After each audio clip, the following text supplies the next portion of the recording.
What's up, everyone? Welcome to the Early Edge. We are brought to you by BetMGM. Make it legendary. The chat is already buzzing. Richard Pierre says, let's do this. We've got Jen in the chat, and she knows that Amags is on the show today, which is always a special treat. Let's see how we did on the recap screen before we bring in Amags and our entire cast here. 7-2-1. It's been a lot of good recap screens over the last week and a half or so. Chip Patterson hits his JMU Texas State first half over. Jeff Hockman comes into the show. He hits both of his plays. He told you other alternative ways to bet those games as well, which I think came in as well. SportsLine 2-0-1. Sniper misses his. It was plus 249. I do know there was some confusion about that pick because the line moved after Matt Snyder put that bet in. So maybe some of you were off that one anyway, but the two losses were both plus money plays. 7-2-1 with two losses in the plus 150 and plus 250 range. We'll take that every single time. Let's bring in the stars of the show because we've got an action-packed show. We've got everybody you could possibly want. We got Mikey B. We got Danny Brasco. We've got Amags, and we've got Buckets. Buckets, how you doing today, buddy? Sia, I'm doing all right. I know it's a tough name to remember, so I don't blame you. Before we get into anything, I know I'm not a serious person. I want to be serious for a sec and apologize about my Scott McTominay pick yesterday because I made a mistake. Normally, when I give out a player prop, I remind everyone, make sure to wait for lineups, make sure to wait to see that he's starting. Like, just be careful. And I didn't say that yesterday because I was so sure that Scott McTominay was going to start, and then he didn't. Because he didn't, we only got 30 minutes of play time, which is a big reason to why that bet missed. I know I was super frustrated, so I guarantee you people in the chat were frustrated by that. That's on me. I'm not the manager. I can't say who's going to start regardless of who I think should start. And moving forward, I will remind people to wait for lineups. But I just wanted to get ahead of that because I know we're a very transparent show. We showed the recaps. We got to own up to our mistakes, Sia. Still a good day, but we always strive to be better. Yeah, we're 2-1. You hit the live play as well. So you were 3-1 in most people's eyes. And I know you were hitting a lot of live plays. You have been hitting a lot of live plays on Twitter and on this show. So Buckets, thanks for coming clean on that play, but a very good day. Go ahead. And also, I will be looking for another live play. I'm going to wait for Sia to give his play because I usually zone out anyways then. And I'll see if I can find us another live winner.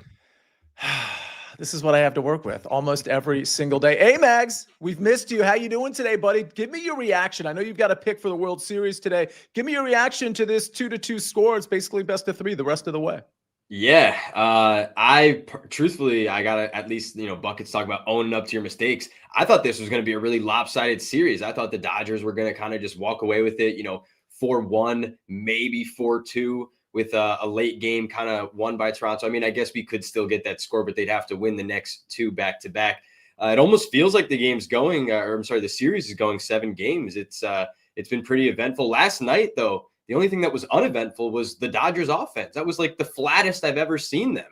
And I had somebody say to me on Twitter, oh, well, they looked like that all year. And I actually do think a lot of the games I watched, they kind of did look like that. And then you look at the numbers on the paper, they scored the second most runs in the majors. So it's like the offense is still kicking, but geez, last night was a tough, flat performance. Joe Neuenfeld, I need to quit my job to keep up with Buckets Twitter. You love that. Mikey B, I'm going to go to you next. I want to get some NBA reaction. And Brasco, I know you're here with some UFC and some Thursday night football.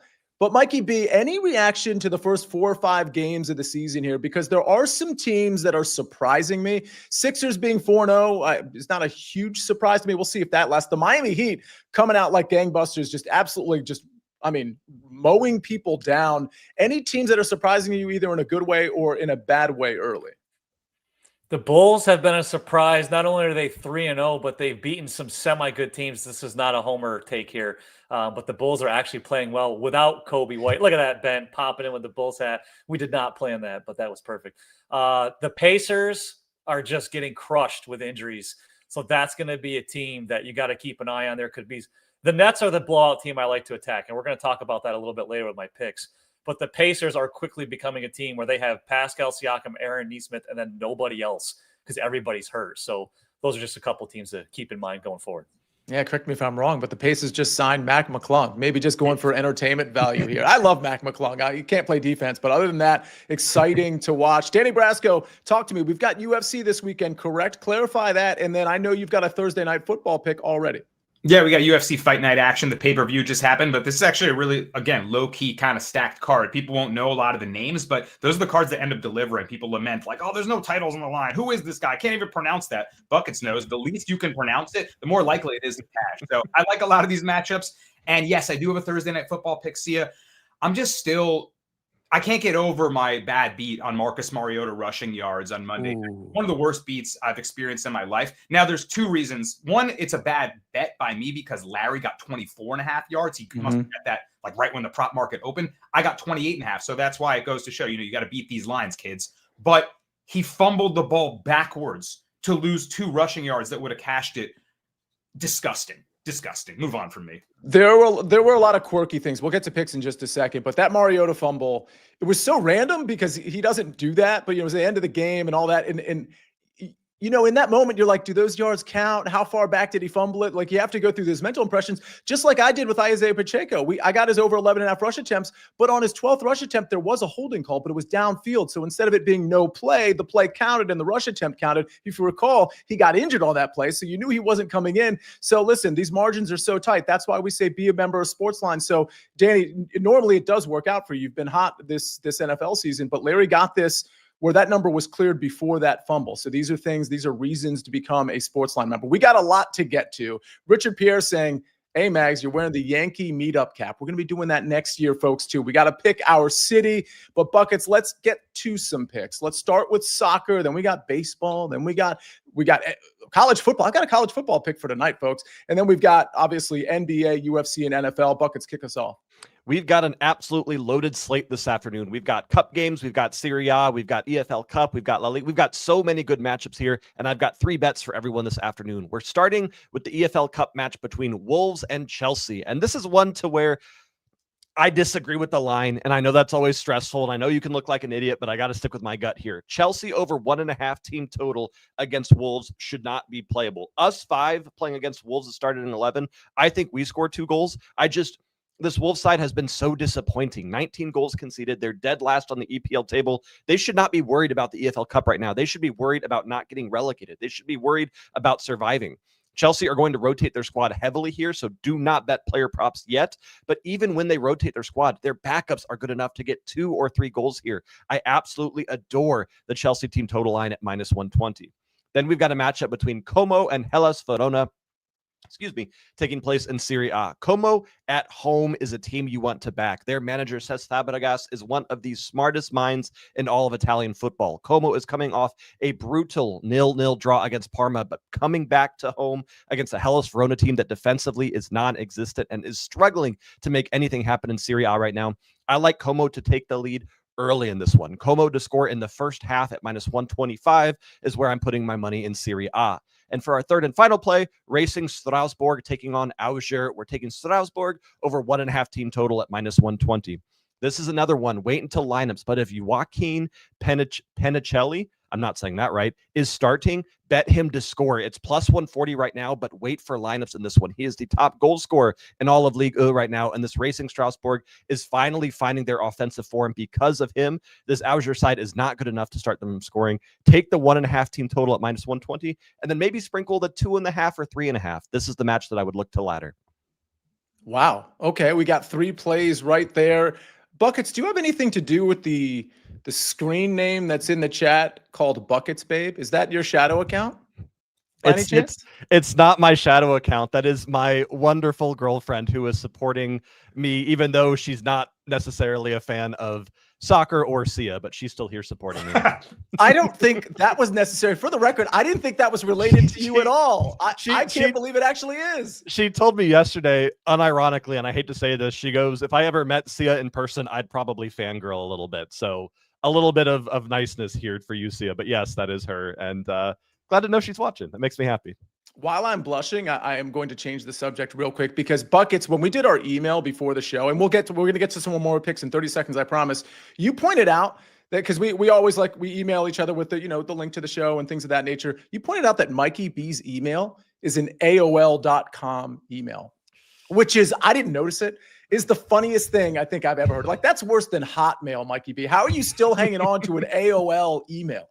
Guys, can we stop with this banter? My mom needs to use the phone. We have to hurry up, okay? We have to hurry. Mom, in a minute. Give me a minute, Mom. Jeez. All right, that's totally fair. He looks young, and then he's just going to email that's 60 years old. It just caught me off guard. That's Yeah. it. He looks young. I was reading something this morning about people that are born between like 1987 and 1992, which I'm 91. And it's like this generation of people that grew up with and without the internet that had to do the Mikey B stroke, Mom, the dial up tones. Like it's this kind of interesting period where it's not just everything's Googleable and you had to actually figure out what's real, what's verified on the internet. You can just believe the internet immediately. So I find that interesting. It is interesting. We've got Thorb in the chat saying what's up to everybody. If you are of a certain age, I want you to put your AOL screen name in the chat. Of course, Mikey B clearly has one. Put your AOL screen. There we go, Ben. AOL screen name in the chat. Let's move on to some more picks while everybody is doing that. And of course, hitting the like button at the same time. Let's go to the World Series. Now, Amags, you're going to be answering questions throughout this show that people have in the chat. So everybody in the chat, put your questions in there. Talk to me about your World Series pick. World Series, game 4, at least in my opinion, was very tough for the Dodgers. Like I said, that offense did not show up. I do think now, having seen Trey Savage in the first game, it kind of actually benefits both offenses. Blake Snell was also seen by the Blue Jays offense. So if you get, that 7.5 number out there, most have moved to 8, but I do think the over would be a little bit of a look just based upon the familiarity. And that actually goes to one of the questions that was in the chat, the yes run first inning or the no run first inning. Two things there. First off, our partners here at MGM have plus 110 for the yes run first inning. So if you want to bet it straight up, you can go there. But I know that there's a couple books out there offering boosts on the yes or no. I do think, again, with the familiarity, it's probably the yes side that I want to bet. And I bet it straight at MGM for the odds that were about 20 or 30 cents better than what DraftKings and some other books were pitching for the yes side, which is now favored actually. So that's the way that I would go with that. And for my pick here today, look, I think this game is kind of going to be a tough one to pick a side on, honestly. Now, first off, you'd have to lay 2-1 on the Dodgers here. 2 units just to win back 1 for them to win on the money line. And we did get burned in that one game where they won at home, but it was only by 1 run. We had them minus 1.5. So taking the home team minus 1.5 isn't always the easiest thing to do. If you want to bet tonight, I do think that's probably the way I would go again. Just take the plus odds for the home team that I do think in the end is the better team, but last night did not show up like it. And in part, it was kind of because of this guy we're going to play a prop on here, Vladimir Guerrero Jr. Last night, we saw he was intentionally walked 1 time. He's now had a walk in 3 out of the 4 games of this series, and he's picked up 7 hits in those 4 games. That's kind of the reason that they even would think about intentionally walking him. I think, again, here, this one is on Fanatics at plus 110 for Vladimir Guerrero Jr. to have 1+ walk. It's already down into minus 110, minus 115 or worse on some other books. So shop around a little bit. If you don't have Fanatics, try to, like I said, shop for some other books. There's, not the numbers aren't great. Honestly, I wouldn't really want to bet this much past minus 110, but getting plus 110, kind of to Sniper's point yesterday with the Ohtani prop, it was 2+ walks that came up just short, but he got plus 250, I believe, or around there. And that was like minus 250 when the game went off. I think, this one probably isn't as extreme, but maybe we're kind of looking to the wrong guy for the intentional walks. Cause Vlad has just been on fire. And, for a guy in Bo Bichette that had a couple of, batted balls against Blake Snell that were under 70 miles an hour exit velocity is just terrible. I do think they probably would pitch around Vlad or even just put him on with 2 outs to get to Bichette, whether it's with Snell or one of the relievers. So I like this one at plus odds for Vladdy to have a walk tonight. And, like I said, I'm not going to try to pick a side, but I am certainly rooting for the Dodgers because we need them for the futures. Let me ask you this, because we have a SportsLine pick. And again, you don't have to agree with this. You can stay neutral or you can disagree. The SportsLine pick from Bruce Marshall, and I think he had the over yesterday, which ended up pushing. Blue Jays Dodgers over 7.5 at minus 118. Amags, any thoughts on that one? Yeah, I think that's the one you play, the over 7.5. I don't want to play over 8 because then I got to get 9 runs. It's got to be 5-4. It's got to be 6-3. I think the over 7.5 here is definitely the way to go. But again, you got to either pay a little bit of juice or shop around to find the 7.5 because I do think it's right to move it to 8. The one thing here, though, the Dodgers did kind of rest a bit of their bullpen last night. You didn't have to use Sasaki, right? He threw almost 40 pitches the night before, that 18-inning effort. Obviously Will Klein covered 4+ innings for the Dodgers, so that helped. You saw Anthony Banda and Blake Trinan back-to-back nights, but they didn't throw many pitches, each of them, in that 18-inning effort. So everybody else that did throw a bunch got to rest. I wouldn't be surprised if you saw the Dodgers just completely manage this one like it's an elimination game.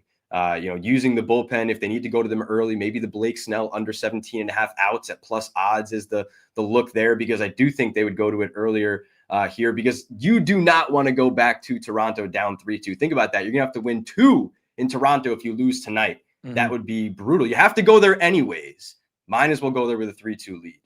Yeah. Gipper's pick says, I would walk Vlad Ohtani every single at bat.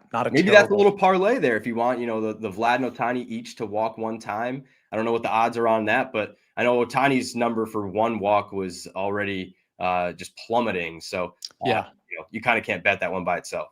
Yeah, I mean, we saw that yesterday because it was Sniper who put that bet in. I think like after game 3, like literally in like 3-4 in the morning, because he was at the game and he wanted to get his pick in.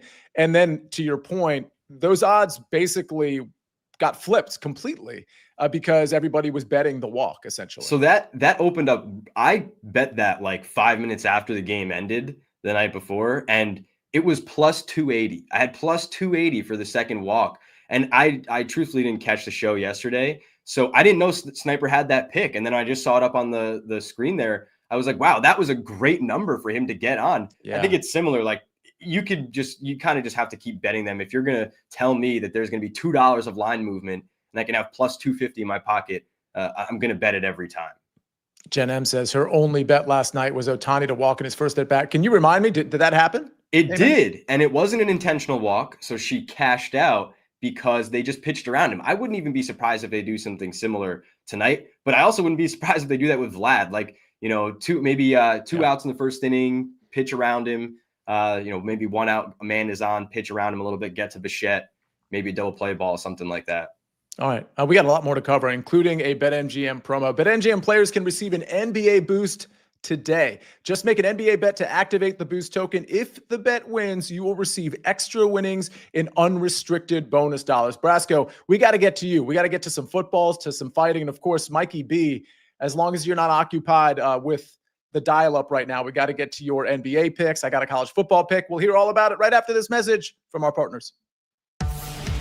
When you need your sports news all the time, we've got breaking news to bring to you. CBS Sports HQ gives you a snapshot of all the sports that matter to you. When you need your sports in a snap, find it on CBS Sports HQ. Streaming free anywhere you are.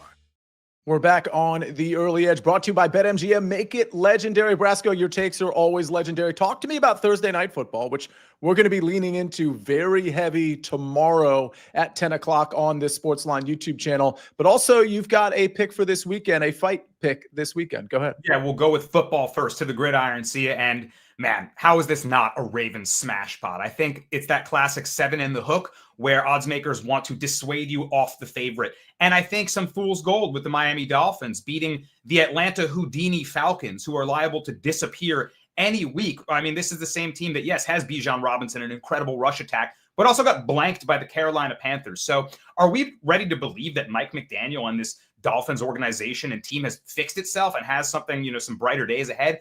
I think not. I think more likely it's the Ravens who will make a vaunted return to this AFC North with all their guys back. It's not just Lamar Jackson coming back now, which, by the way, Tyler Huntley and the Ravens put up 30 on the Bears and easily would have covered this number last week. But now with Lamar actually back, kind of smoke and mirrors with the reports last week, they also get Ronnie Stanley back. They also get Patrick Ricard back, Isaiah Likely.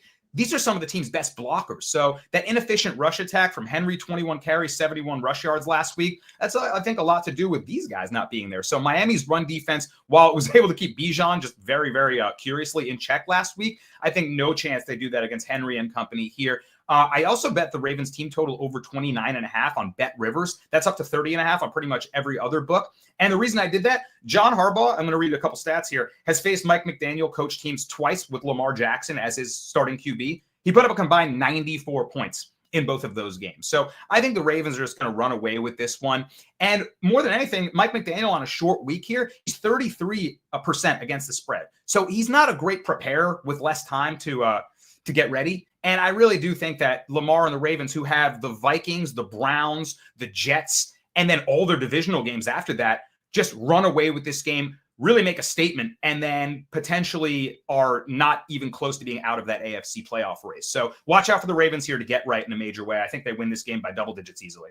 Into the octagon we go.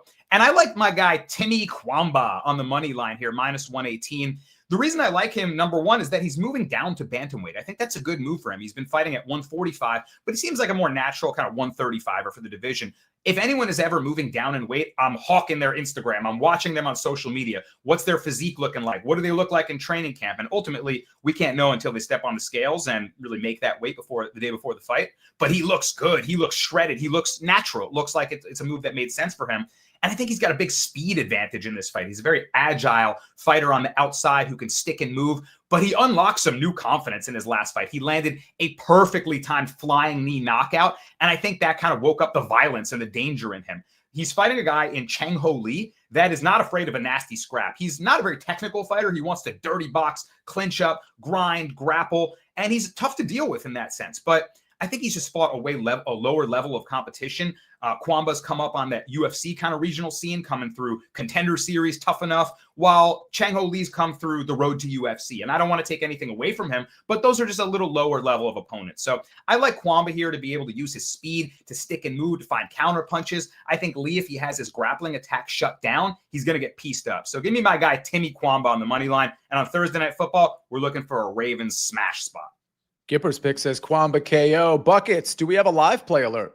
We do. We are going to the Czech Cup. Nova Sadie is playing Victoria Pilsen. I know this is a weird one, but Nova Sadie, the match is currently 0-0. We're taking over 1.5 goals at minus 130 right now. Nova Sadie is a Division 4 team. Victoria Pilsen is one of the best teams in all of Czech. And Victoria Pilsen rolled their eyes and are finally subbing in their starters. I'm going over 1.5 goals in this game because I'm expecting these starters coming in to be that kind of difference point here. I think Victoria Pilsen end up winning this 2-0, but just taking over 1.5 as the match total at minus 130. See ya. Buckets, what league is this in? This is in the Czech Cup. So it's not a league match. It's a cup matchup. So not every book is going to have this. I do have it at MGM, but it's going to be based on state to state here a little bit. Just wanted to throw that out there, though. All right. Let's go to some NBA. Mikey B, we've got a Trey Jones play in Okongwu. Talk to me. Yeah, first we're going to do Trey Jones over 6.5 assists. What did I miss? The AOL dial-up when you started your take. Sorry, my computer froze. Listen, I have to go fast because my dad said he's going to take away my Hot Pockets and Cheeto Paws if I don't get going here and get the phone to my mom.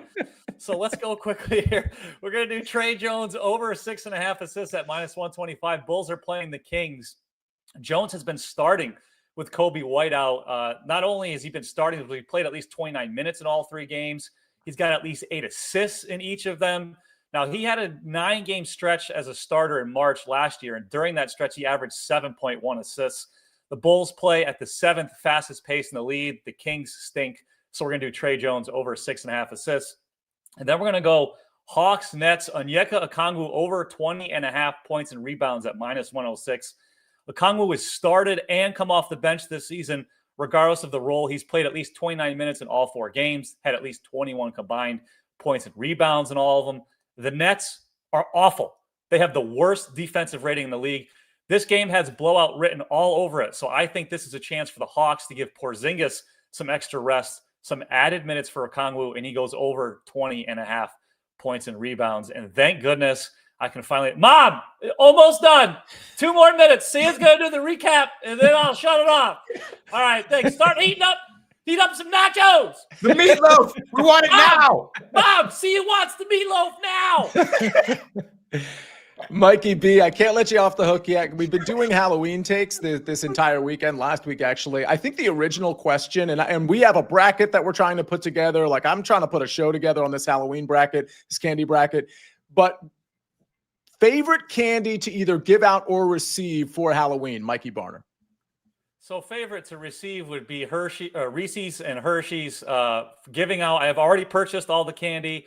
It's mostly all chocolate, Reese's, Hershey's, Snickers, Twix, Kit Kats, and then I do get Skittles and Starbursts for the kids that like the sweet candies. Yeah, go to Mikey B's house for Halloween. Would you ever give out Tootsie Rolls or candy corn? No, this is what year is this? Listen, Thank I know you. we're talking about AOL, but geez, I don't go to my grandmother's purse to pull out Halloween candy. We got to get good stuff here. Go ahead, Buckets. Mikey, can you give out your address live on the show so I know where to go to get candy? Is that okay? I think my internet's breaking up, Buckets. Japan says full-size candy bars. I mean, when you went to that house that gave out the full-size candy bars, it's like it's like the adult equivalent of finding $50 in your pocket. Not just 20, $50 in your jeans pocket when you get a full-size, like whatever, Reese's or Hershey's or Snickers or whatever suits you. All right, let's go to my pick, and then we've got some questions to get to. Ben, go ahead and start any picks I might have missed with respect to baseball, or maybe some picks that people made. I mean, only a few minutes left on the show, but let me give out my pick. We'll get to some questions. I'm going with FIU tonight. I mean, listen, these Wednesday night games, I've done this once before. It didn't go so well for me when I took Delaware, 2 weeks ago? But this one I really like. So if you follow me on Twitter, you know I had New Mexico State live against Missouri State. That's who FIU plays tonight.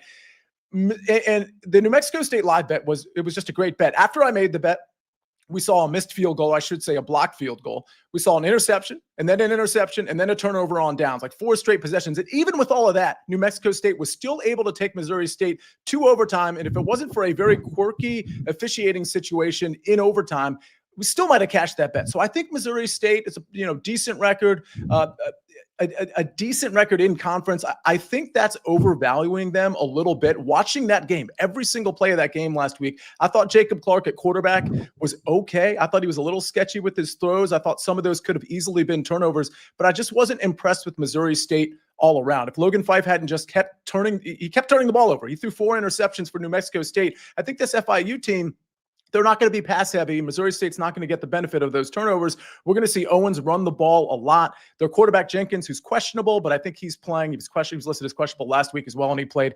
I think he's been pretty good lately. They've played some tough competition. Again, I think they're going to control the ball with the run. I think they can win this game flat out, but I'll take the plus 3.5. It was previously 4, but it's pretty much 3.5 everywhere. I'm fine with it at plus 3.5 at minus 105. I put it in on SportsLine at minus 109. It is minus 105 at BetMGM right now. That's going to be the best number you're going to get, again, at BetMGM. Make it legendary. Questions in the chat before we get to the recap screen. Go ahead, Brasco. I also wanted to mention about the Ravens. I think they're a solid teaser leg. Another trend stat I wanted to share with you. Under Mike McDaniel, the Dolphins have played Thursday Night Football 4 times. They're 0-4 straight up, 1-3 against the spread, and they're losing by an average of 14 points per game. He's among some of the worst coaches ever on Thursday night. Dennis Allen, 0-6. Adam Gase, 0-5. Mike McDaniel, 0-4. I think he fits with that company, unfortunately. So Ravens are safe in a teaser, I think. There's a lot of, these days there's a lot of potential teaser legs, right? Because these spreads are getting out of control for the bottom feeder teams against some of the better teams in the league. Bucket Snug the Cat wants to know your thoughts on Genoa versus Cremonese. Cremonese double chance minus 110. Cremonese double chances minus 110? Oh, my bad. Cremonese, yes. No, I'm not. It's not the pronunciation. That's an absurd line. Genoa is one of the only teams in Serie A that hasn't won a game yet this season, and Cremonese are kind of the kings of the draw. I'm kind of mad that I didn't find that. Snug the Cat, I'll be tailing that. I think that's a fantastic pick. Cremonese is not something you spread on like a piece of bread. That's what it sounds like a sauce. Or yeah. Cremonese. Jeff Stenberg, Mikey B, do we like Evan Mobley over 12 and a half assists and rebounds at minus 105? The Celtics are an atrocious rebounding team, he says. I don't mind that at all. The Celtics have 0 interior presence. The only concern is possible blowout, but the Cavs haven't been blowing anybody out really. So yeah, I do like that. Buckets, Timothy Walthall, I'm not sure how to pronounce that, wants to know Buckets, Nico Paz to score or assist at even money. Absolutely love it. This is on that Como match that we're already betting on. Nico Paz is one of the best youngsters we see in not just Italian football, but all of football right now. Anytime you get him at plus odds to score or assist is a must bet for me. Mikey B, Justin Jackson. That's a fun name to say. He says it's Triple J. So we gotta learn your middle name too, Justin. Thoughts on Magic money line, Mikey B? And he likes the Bulls, your Bulls Kings under 239. Any thoughts? If that's a parlay, I don't like it because I'm worried about the Bulls Kings going under. Neither team plays much defense. As much as I like to pick on the Kings because they're Chicago Bulls West, Zach LaVine and DeMar DeRozan can score, and the Bulls can't play defense. So I would probably stay away from that under. I don't think it was a parlay. So you didn't like the under. Did you like the other one though? Is that what you said? Yeah, I do like Magic money line. Yes, I do. Mikey, I got Longley- an NBA question. Sorry, Sia. I was watching Tim Legler talk to Bill Simmons about the foul rate this season and how there are 10 teams with 30-plus free throw attempts per game already. 0 teams had that last season. What do you make of the egregious fouling in the NBA right now? It's early, and a lot of the big guys are slow. I mean, Devin Booker is averaging over, I was looking at today, he's averaging over 10 free throw attempts a game. It's just guys putting their head down, running into the paint, and hoping they get fouled. And I don't know. It's just the way the NBA is right now. We've got a lot of slow big guys in the paint. I do want to say this. I love Ryan Kalkbrenner. Ryan Kalkbrenner, the rookie center for the Hornets. Do you know he's never fouled out? Not in the NBA, in college. Wow. He has never fouled out. The guy looks super slow, but man, never fouls out. Block shots. Ryan Kalkbrenner. There's a guy to remember, Sia. Kalkbrenner from Creighton, I believe, right? You got it. He could absolutely play. Stayed in school for quite some time. Made it now to the NBA. Joe Everett says Fettuccine Cremonese. Yes. Yes, exactly. Yes, indeed. Okay, real quick, Amags, before we get to the recap screen, were there any Major League Baseball or World Series questions you needed to address? Nothing in specific that I haven't addressed in the chat. I guess a couple of things here real quick. One of which they have an article coming out on CBS Sports a little bit later, which will have some other props. But one guy at least wanted to really quick mention is Andres Gimenez. He had 2 strikeouts against Blake Snell last time he faced him in that game 1. So I think that's a guy you could look for at plus 230 for, first at bat strikeout, or if you even wanted to get pretty crazy, because he's had strikeouts in every game and 2 of them were multiple strikeouts. You got plus 330 for 2 strikeouts and then plus 2,100 for 3 strikeouts. So I might dabble a little bit there to see if just Jimenez has another, tough night against a lefty. If Blake Snell's better here. So I'll have some more stuff like that in the article. And yeah, nothing else here. Just good luck to the Dodgers, man. I hope they can do it. All right. You talked about your article coming out later. I do want to remind everybody on CBS Sports Network. And then later on this YouTube channel, we're going to have the college football show at 12 o'clock and the NFL picks show at 1 o'clock. I'm actually stepping in for Claudia today and hosting that one with Will Brinson, with RJ White, and of course with Larry Hartstein. So make sure to catch that on CBS Sports Network, the college picks show at 12 and the NFL picks show at 1 o'clock. And speaking of picks, let's see the recap screen. Thank you, Ben, for all the work behind the scenes here today. FIU plus 3.5, minus 105 is my pick tonight. Then we go to buckets. Wolves versus Chelsea. Chelsea over 1.5 team total at minus 120. Then Como versus Verona. Can I just get away with saying Verona? Como to score in the first half, minus 125. And then we got Racing Strasbourg versus Auxerre. No? How do you pronounce it? I have no idea. I've said that run wrong 100 times. Racing Strasbourg over 1.5 team total, minus 120. We go to Brasco. Ravens minus 7.5 tomorrow night on Thursday Night Football at minus 110. Again, be here tomorrow at 10 o'clock in the morning for way more Ravens Dolphins talk. And then, of course, he's got Timmy Kwamba money line minus 118 this weekend. Tonight in the NBA, Mikey B gives us Trey Jones over 6.5 assists at minus 125 and Okongwu over 20.5 points and rebounds at minus 106. Then we'll go on with Vlad Guerrero. Amags says 1+ walk at plus 110 for game 5. And speaking of game 5, we've got an over courtesy of Bruce Marshall. Blue Jays Dodgers over 7.5 at minus 118. I think that is going to do it. Buckets, close us here. Real quick, Victoria Pilsen just scored their first goal, so we were halfway there. It was one of those guys that subbed in and then immediately was like, I'm tired of not winning. Let's just score a damn goal. So 15 minutes to get one more. Hope it hits. That's all I got. How do you not watch this show? How do you not follow Buckets and Mikey B and Amags and Danny Brasco, not only on the Twitter or whatever social media channel, but of course also on AOL Instant Messenger, right? Mikey B, what was your AOL screen name before we get out of here? I don't remember, to be honest. That's a lie. It looks like. No, I don't remember. Super cheesy. Listen, I didn't have a lot of social aspects. I played sports and I lived on a farm. So I was outside with the animals or playing sports. Larry Bird. He's Larry Bird. Yeah. He's a giant. Mikey B, for those of you that don't know, you saw at the meetup earlier this year, Mikey B is a very tall individual. 6'4", 6'5", Mikey B? 6'3". Maybe I used to be 6'4", but shrinking a little bit. 6'3". That's going to do it. That is going to do it. Really good stuff as usual. Thank you, everybody in the chat. Matt, Long Money, Larry, Brad, Brad Betts, Brad Morris, Big Cheesy, Liddy, Scott Davis, Jason, of course, Richard Pierre, and so many of you hitting the like button, but more importantly, being a part of this show every single morning at 10 o'clock on the SportsLine YouTube channel. Ladies and gentlemen, we rest our case.